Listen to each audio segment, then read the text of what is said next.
John Michael Osbourne was born into a working-class family in Birmingham, England on December 3, 1948. The fourth of 6 children, he acquired the nickname Ozzy while in elementary school, where he struggled with his dyslexia. These and other challenges prompted Osbourne to leave school at age 16, at which point he worked a series of menial jobs, including a stint in a slaughterhouse. He soon moved on to more illicit activities by committing a series of petty crimes, culminating with a brief prison sentence for burglary. Throughout this turbulent period in his life, however, Osbourne nurtured a deep love for music, and after his release from prison, he began exploring his potential as a vocalist. Here are the facts about Ozzy Osbourne. He was sexually abused as a child. For all his excesses, Ozzy Osbourne has often been brutally honest about his past issues. In 2002, he demonstrated this in a dramatic way when he revealed in an interview with London's Daily Mirror that he was sexually abused when he was a child.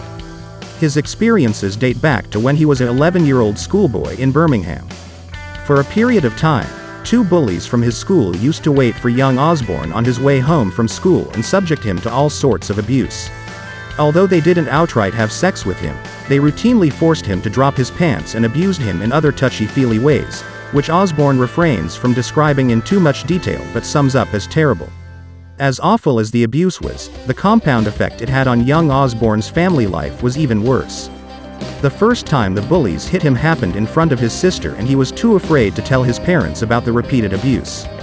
The stressful situation didn't do any favors for his mental health, and in hindsight Osbourne fully admits that the experience completely fucked up.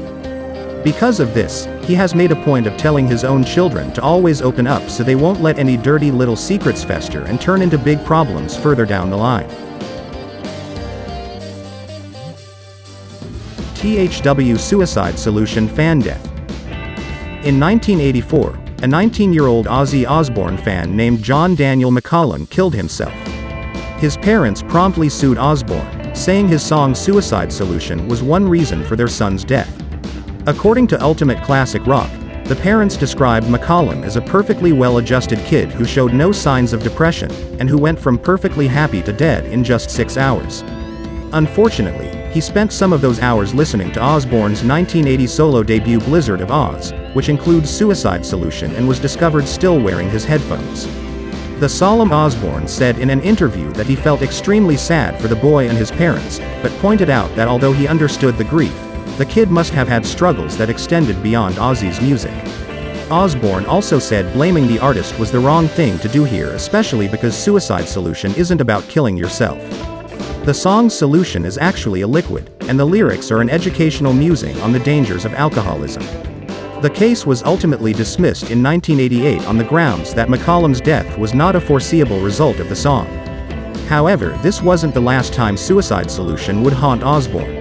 Later that year, another family unsuccessfully sued him for their son's suicide, claiming that the song's subliminal messages had caused the tragedy.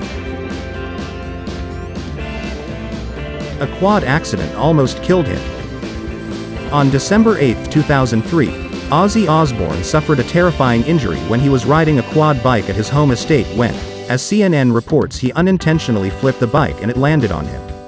As Ultimate Classic Rock describes, the ATV accident was quite brutal, and the heavy dosage of prescription drugs he was on at the time played a part in the incident.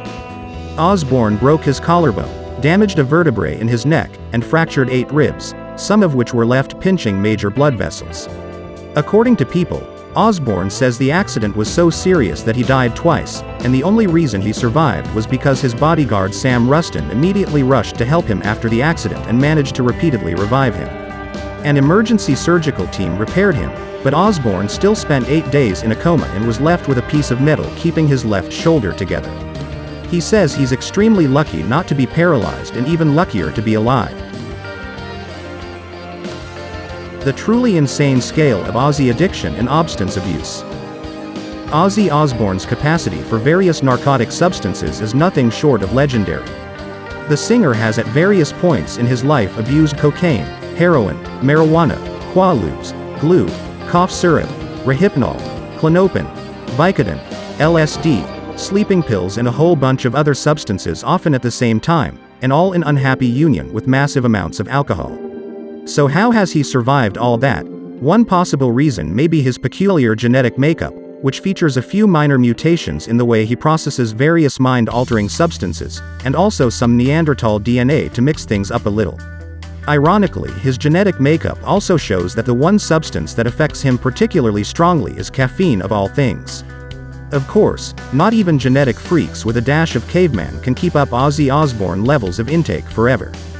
The singer has been a recovering addict since 2006, and as told by Ultimate Classic Rock, he deeply regrets his worst blackout years. Ozzy Osbourne Parkinson's disease reveal. Frail as he seems in old age, Ozzy Osbourne survived so many misadventures that it's easy to think of him as a Keith Richards-like figure who will roam the earth long after the rest of us are gone. Or rather, that used to be the case. In January 2020, the Prince of Darkness told the world that he has the PRKN2 form of Parkinson's disease, so he may eventually succumb to the inevitability of time after all. The reveal, which Osbourne described as a weight being lifted, followed a long period of concert date cancellations and many rumors that the artist was basically on his deathbed. While this doesn't appear to be quite true, Osbourne did say that 2019 was pretty much the worst year of his life, thanks to a serious fall he took and a number of other health troubles, such as a bad infection. Regardless of this shocking reveal, the 71-year-old rocker feels that people shouldn't count him out yet. As his wife, Sharon Osbourne, put it, "It's not a death sentence by any stretch of the imagination, but it does affect certain nerves in your body. It's like you have a good day, and then a really bad day.